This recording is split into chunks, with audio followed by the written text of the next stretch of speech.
तीन गरीब भाई एक साथ रहते थे और उनके पास सिर्फ एक अमरूद का पेड़ था।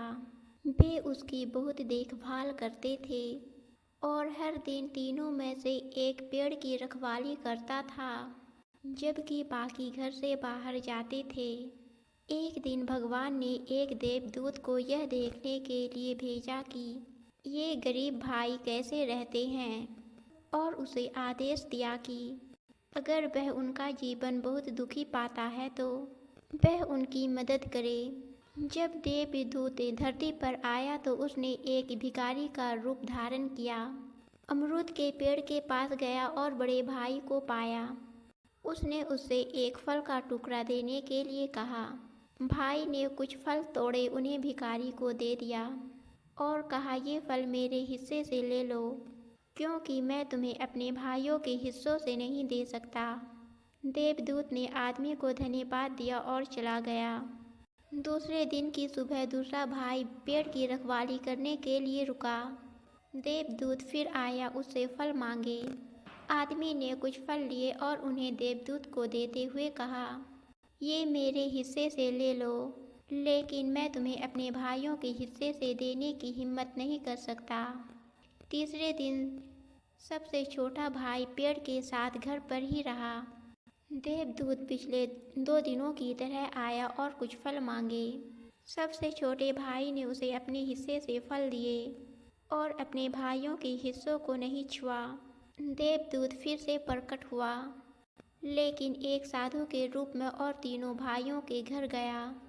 उसने उनसे कहा, मेरे साथ आओ, मैं तुम्हें इस दुनिया में जो कुछ भी चाहिए वो दूंगा।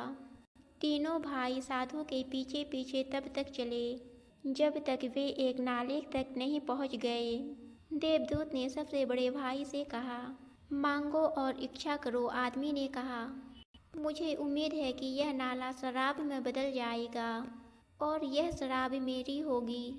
देवदूत ने छड़ी से हवा में एक निशान बनाया और पलक झपकते ही पानी की जगह शराब बहने लगी। नाले के सामने सैकड़ों बैरल और उसके आदेश के तहत काम करने वाले लोग थे। फिर देवदूत ने सबसे बड़े भाई से कहा, यही तुम चाहते थे, अपना ख्याल रखना। उसके बाद देवदूत ने मंझले वाह भाई से कहा, मांगो और इच्छा करो। आदमी ने कहा, मुझे उम्मीद है कि ये सारे कबूतर भेड़ में बदल जाएंगे और ये भेड़ें मेरी होगी। फिर से देवदूत ने हवा में अपनी छड़ी से एक निशान बनाया और तुरंत सभी कबूतर भेड़ में बदल गए। हजारों भेड़ें दिखाई दी, साथ ही आदमी की कमान में सैकड़ों चरवाहे भी। देवदूत ने उसे कहा, यही तुम्हारी इच्छा थी, इसलिए अपना जीवन जियो। अंत में देवदूत सबसे छोटे भाई के पास गया और कहा, मांगो जो तुम चाहते हो। आदमी ने कहा, मुझे उम्मीद है कि भगवान मुझे एक धर्मपरायण और दयालु पत्नी देंगे। देवदूत ने अपनी छड़ी से हवा में निशान बनाया और तुरंत एक सुंदर और दयालु लड़की प्रकट हुई। उन्होंने शादी कर ली और जंगल में रहने लगे। कुछ समय बाद प्रभु ने फिर से देवदूत को भेजा और कहा, नीचे जाकर देखो वे भाई कैसे रह रहे हैं। देवदूत पहले की तरह ही एक भिखारी के रूप में धरती पर उतरा और सबसे बड़े भाई के पास गया, जिसके पास शराब की धार थी। उसने उससे एक प्याला शराब मांगा, लेकिन आदमी ने मना कर दिया और कहा, अगर मैं मांगने वाले हर किसी को दूंगा तो मेरे पास जो कुछ भी है वह सब बर्बाद हो जाएगा। जब देवदूत ने यह सुना तो उसने अपनी छड़ी से हवा में एक निशान बनाया और धार फिर से पानी में बहने लगी।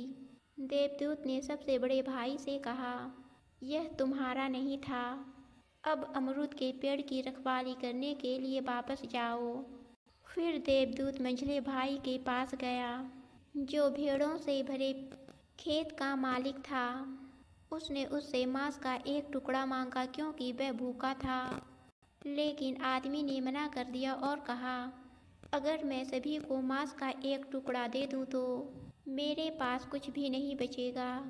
जब देवदूत ने यह सुना तो उसने छड़ी से हवा में एक निशान बनाया और भेड़ें तुरंत कबूतर बन गई और उड़ गई। देवदूत ने मंझले भाई से कहा, वह तुम्हारा नहीं था। अब अमरूद के पेड़ की रखवाली करने के लिए उसके पास जाओ। अंत में देवदूत सबसे छोटे भाई के पास गया और उसे देखा। उसने उसे जंगल में एक छोटी सी झोपड़ी में अपनी पत्नी के साथ रहते हुए पाया।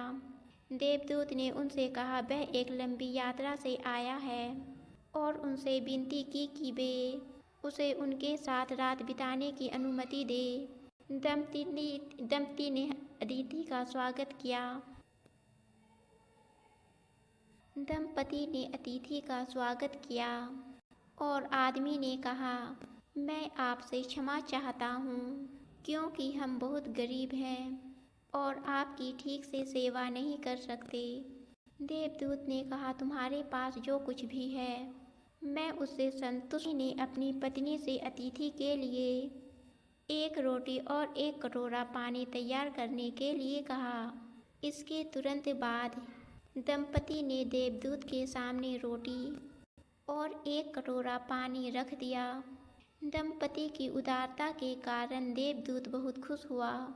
उनके लिए एक इनाम के रूप में देवदूत ने अपनी छड़ी से झोपड़ी को छुआ और यह एक बड़े महल में बदल गया, जिनमें जानवरों से लेकर नौकरों और श्रमिकों तक सब कुछ था।